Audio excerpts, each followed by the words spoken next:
Que uno de los fenómenos naturales que nos toca vivir un par de veces en nuestras vidas son los terremotos. En 2010 ocurrió uno de los más grandes de la historia de Chile, pero el de mayor magnitud medido hasta hoy ha sido el de Valdivia, en el año 1960. Nuevos datos científicos han permitido establecer su magnitud en 9,8 grados y que los 38 sismos ocurridos aquel 22 de mayo duraron unos 11 minutos. Luis Valderas conversó con uno de los sobrevivientes de este cataclismo, quien además es guía en un museo que recuerda este hecho. Este es su informe desde la isla Haverbeck, en el río Calle Calle. Bueno, una de las particularidades que tiene el acceder al Museo del Terremoto y del Tsunami en Valdivia es que hay que hacerlo atravesando este río y así conocer muy de cerca una de las historias más trágicas que tiene esta ciudad del sur de nuestro país y que de una u otra manera se refleja también en lo que hemos vivido más de una oportunidad en San Antonio. Bueno, el lugar donde nos encontramos en este momento haciendo esta nota fue rescatado tras permanecer 35 años hundido desde el terremoto de 1960 acá en Valdivia. Es el islote Haverbeck donde nos encontramos y donde se ubica este museo que nos habla del terremoto y del tsunami. Estoy con Luis Carvajal, uno de los guías y precursores de este museo. Usted tenía 6 años cuando le tocó vivir este terremoto en Valdivia. ¿Qué recuerda de eso? Bueno, yo vivía en la provincia de Valdivia, en el puerto de Corral. Vivíamos sobre el nivel del mar. Y claro, empieza a temblar suavemente, lo que fue prolongándose en el espacio del tiempo, hasta lograr llegar a niveles realmente descomunales de comportamiento y de movimientos de la Tierra. Ya los movimientos no eran solamente ondulatorios, sino que se juntaban muchas ondas, porque después supe que se produjeron muchos terremotos. Entonces eso explica la formación de verdaderos globos de tierra donde reventaba, se abrían, caían cerros y eso hacía en los momentos más fuertes del temblor, que es cuando llega a lo que ha registrado la ciencia como 9,5 o más. Eso ocurre ya en un momento en que no se podía mantener nadie en pie, ni los árboles, ni casas, ni nada, ¿ya? Todo empieza a moverse, y a perder su estructura, que es lo que pasa principalmente en la ciudad de Valdivia. Sí, ¿cuánto fue lo que se modificó en cuanto a la geografía de la ciudad de Valdivia antes y después del terremoto? Bueno, el terremoto en sí ocurre por un rompimiento de falla y eso hace que se relaje el continente. Al relajarse el continente se estira y se mete debajo del agua y así se pierden en la zona de Valdivia, que era una zona llena de vegas ocupadas en ganadería, habitación y producción agrícola.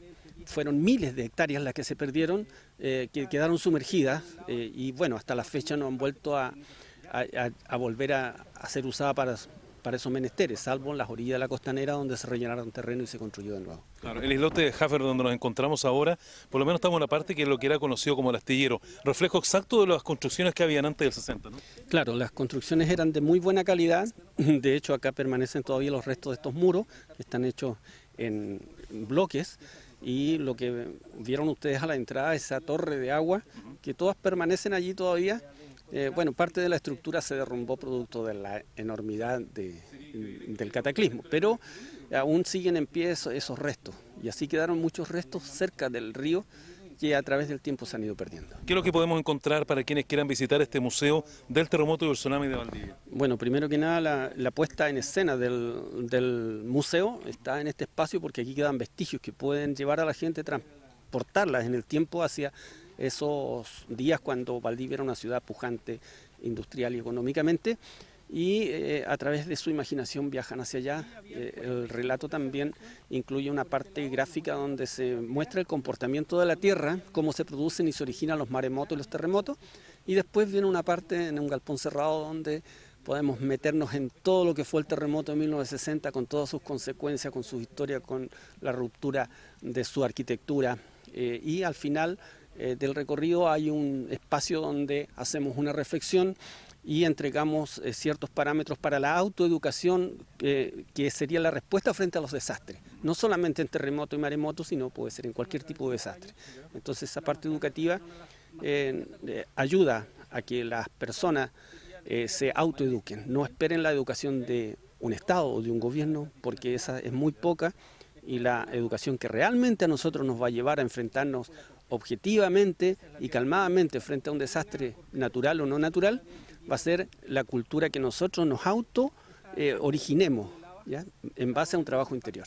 Finalmente, y ya como resumen final, se ha logrado determinar que el terremoto fue de más de 9,5 grados y duró unos 10 minutos aproximadamente. Sí, eso está determinado científicamente. Y fue de más de 9,5, los 9,5 en que aparecen en todos los datos científicos es por lo que marcó el sismógrafo Richter, ¿ya? Que se trabó a los 9,5. Estudios de suelos que hicieron posteriormente algunos vulcanólogos y sismólogos dicen que fue de un 9,8. En todo caso, el sismógrafo Richter hoy en día ya ha sido corregido, modificado, y hoy día se mide en magnitud del momento, que mide ya sobre los 9,5. Muchas gracias, don Luis. De nada. Luis Carvajal, uno de los guías y precursores del Museo del Tsunami y del Terremoto acá en Valdivia, nos ha contado parte de esta historia trágica para esta ciudad del sur de nuestro país, pero que, como habíamos dicho al comienzo de la nota, muy bien también se relaciona con los temas que frecuentemente se viven en San Antonio.